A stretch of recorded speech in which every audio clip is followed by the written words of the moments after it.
পটুয়াখালীর কুয়াকাটায় ছেলের হাতে মারধর ও নির্যাতনের শিকার হয়েছে এক বৃদ্ধ বাবা। এই ঘটনায় এলাকায় চাঞ্চল্য সৃষ্টি হয়েছে। আহত অবস্থায় তাকে কুয়াকাটা বিশ্বাজ্জা বিশিষ্ট হাসপাতালে ভর্তি করা হলে সেখানে চিকিৎসা দেওয়া হয়।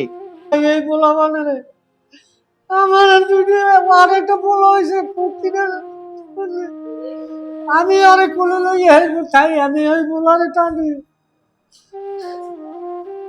এই বলা আমার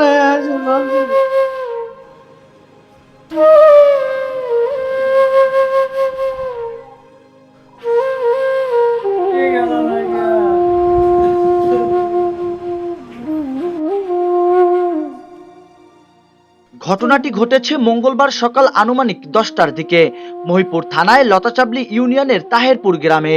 আহত 60 বছরের বৃদ্ধার নাম আব্দুস সোবাহান, অভিযুক্ত ছেলের নাম মোহাম্মদ হাসান।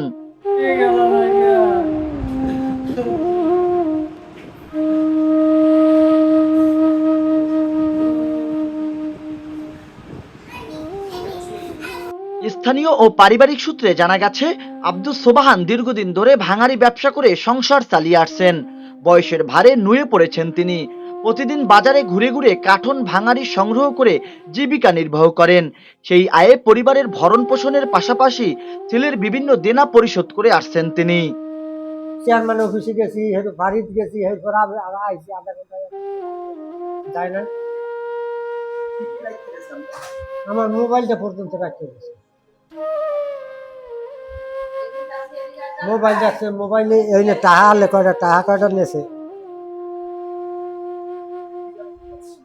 আমি এই কাঠনের ব্যবসা করি, ভাঙ্গারির ব্যবসা। কান্না জড়িত কণ্ঠে আব্দুস সোবাহান বলেন, আমি সারা জীবন কষ্ট করে সংসার চালাইছি, ছেলের জন্য ঋণ করে বিদেশে পাঠাইলাম, এখন সেই ছেলেই আমাকে মারধর করেছে। আমি এই ঘটনার বিচার চাই। অভিযুক্ত হাসান দীর্ঘদিন ধরে নেশা জাতীয় দ্রব্যের সঙ্গে জড়িত বলে এলাকায় অভিযোগ রয়েছে। বিদেশে গেলেও সেখানে বেশি দিন থাকতে পারেননি তিনি। দেশে ফিরে এসে প্রায় পরিবারের অশান্তির সৃষ্টি করেছে বলে অভিযোগ করেছেন তার এলাকাবাসী। ডাল টয় কেটা কইছে আর ডাল টয় তো মানাও এরপর ডাল টয় দিয়েছে আমার পান ফোন বানাই দিয়েছে। আমার তো আমি বানাই লই যাম কে ও বানাই দিয়ে যাইতে পারবে না। এই টককে হেজো বাজছে, এই বাজছে পর এই পর শেষে আমি খামার দিছি। এই খামার দিস পরে ধাক্কা দিয়ে লই গেছে, নিয়েছে পর আমি এবার অগই খাতা বালি সালাই দিস করা আমার বাচ্চা থাকার না থাক কারণে এই একুশ পর ওই খাতা বালি সালাই দিস পর এরপর আইয়েই আমার বুঝছেইছে দূরই করছে এবার লাইট খেয়েছে বুঝছেইছে ওর বিচার চাই, ওর বিচার আমি চাই, ওর যে বিচার হয় সেই বিচার আমি চাই। আমার নাম তোলা লাগবে না। ও বাহিরে গেছে দেনা পেনা করিয়া মৌডুবি ইতে গেছে দুবাই, এই নিগুনে ধরা খাইয়ে আইছে পর হইতে গুনে আমার খাওয়া আমার আর ও গাঁজা মদ খায়, বুঝছেন, ও গাঁজা মদ খায়। এই ঘটনায় এলাকায় ব্যাপক আলোচনা ও সমালোচনার সৃষ্টি হয়েছে।